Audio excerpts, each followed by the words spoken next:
Triangle Shirtwaist Factory, New York. At 4:40 p.m. on March 25, 1911, a fire broke out in a scrap bin on the 8th floor of the Triangle Shirtwaist Company in Lower Manhattan. The building held 500 workers that afternoon, mostly young immigrant women and girls between 14 and 23, earning between $7 and $12 for a 52-hour week. The fire hose was rotted. Its valve was rusted shut. Workers rushed the stairwell doors. They were locked from the outside. Owners Max Blank and Isaac Harris locked exits during shifts to prevent theft and keep out union organizers. The single fire escape collapsed under the heat and weight. Firefighters' ladders reached the 6th floor. The fire was on the 8th, 9th, and 10th. Dozens of women stood at windows above, then began to jump. 3 jumped at once and tore through a safety net. Bodies fell onto the fire hoses below. Within 18 minutes, 146 people were dead. Imperial Food Products, North Carolina. On September 3, 1991, a hydraulic line in the chicken processing plant in Hamlet, North Carolina, failed and sprayed oil onto a deep fat fryer. The building filled with smoke. Workers ran for every exit they could find. The exits were locked. Owner Emmett Rowe had ordered the doors locked during shifts to prevent workers from stealing chicken. The plant had no fire alarm, no working sprinkler system, no evacuation plan, and had never held a fire drill. It had also never received a single safety inspection in 11 years of operation. North Carolina had fewer than half the minimum required safety inspectors and ran only random checks. Imperial had never been selected. A USDA inspector had visited in June 1991, 10 weeks before the fire, and signed off on locking one exit to keep out flies. 25 people died. 18 were women. 12 were black. Many were single mothers working the only available job in an economically depressed town. Hamlet's medical director stated that if basic safety standards had been met, 24 of the 25 would have survived. Emmett Rowe served 4 years of a 19-year sentence. Hamlet declared bankruptcy. The $808,000 fine was never paid. 80 years after Triangle Shirtwaist, workers were still dying. Behind locked exits over stolen chicken. Bhopal, India. Shortly before midnight on December 2nd, 1984, an operator at the Union Carbide pesticide plant in Bhopal, India, noticed a small leak from a storage tank containing methyl isocyanate. Supervisor dismissed the report and said he would deal with it after the tea break. By the time anyone acted, 40 tons were already escaping into the air above a city of 1 million people who were asleep.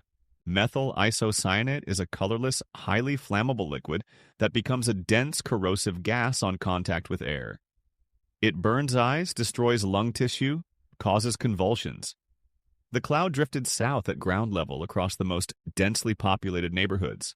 Residents woke unable to breathe, running in total darkness through streets already filled with the dying. At least 3,800 people were dead by morning. Estimates of total deaths within weeks range from 8,000 to 10,000. Over subsequent decades, the toll reached between 15,000 and 20,000 as gas-related cancers and organ failure killed survivors slowly. Over 500,000 people were exposed. Children born in Bhopal in the years that followed showed elevated rates of severe birth defects and neurological damage linked to groundwater contamination that persists to this day.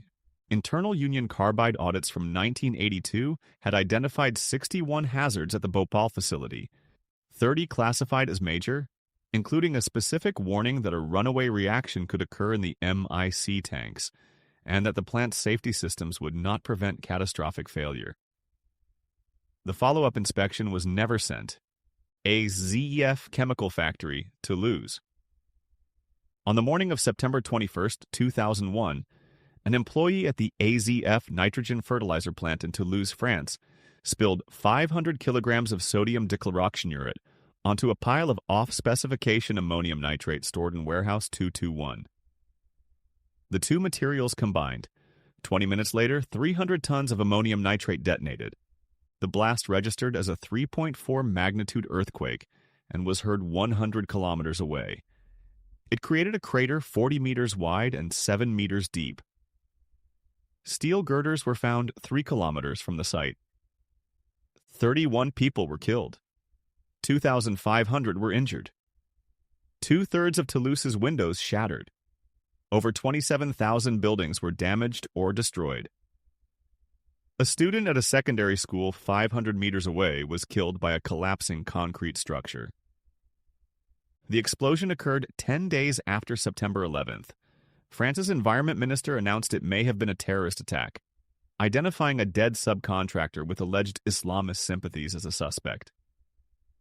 His girlfriend had disposed of his belongings before investigators could search the home. After years of investigation, courts convicted the company for involuntary homicide. The cause, an industrial accident. The plant's own risk assessment had designated ammonium nitrate detonation as too unlikely to model. West Fertilizer Company, Texas. The West Fertilizer Company in West Texas had been supplying farmers since 1962. In 2006, the EPA fined it for failing to maintain a hazardous materials risk management plan. The company filed a revised plan in 2011, stating there was no risk of explosion at the facility. At the time, it was storing up to 60 tons of ammonium nitrate. The last OSHA inspection had been in 1985. On April 17, 2013, a fire broke out in the fertilizer building. Volunteer firefighters arrived and began fighting the blaze. 20 minutes later, the ammonium nitrate detonated with the force of 10 tons of TNT. The explosion registered as a 2.1 magnitude earthquake and destroyed or damaged over 150 buildings, including a middle school, a high school, a nursing home, and an apartment complex. 15 people were killed. 12 of the 15 were first responders who had driven toward the fire to protect their town. In 2016, the ATF announced the fire had been deliberately set. A $50,000 reward was offered. No arrest was ever made. Foxconn, Shenzhen. Foxconn City is a 1.16 square mile factory campus in Shenzhen, China, housing approximately 450,000 workers in company dormitories and assembly lines. The complex manufactures electronics for Apple, Samsung, Microsoft, and dozens of other brands. In 2010, Foxconn employed 1.4 million people across China. That year, 14 workers died by suicide, almost all by jumping from dormitory buildings. They were mostly rural migrant workers in their late teens and early 20s.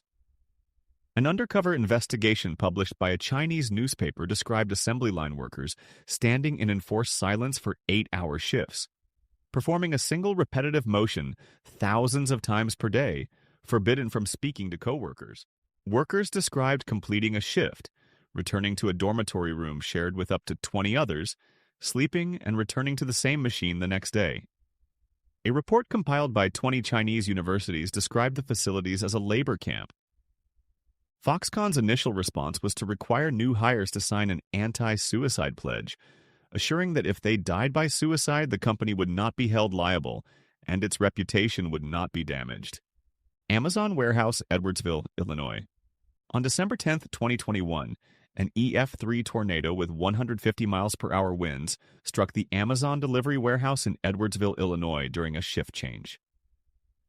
The 1.1 million square foot facility had no dedicated storm shelter. Workers were directed to the bathrooms. The concrete walls collapsed inward.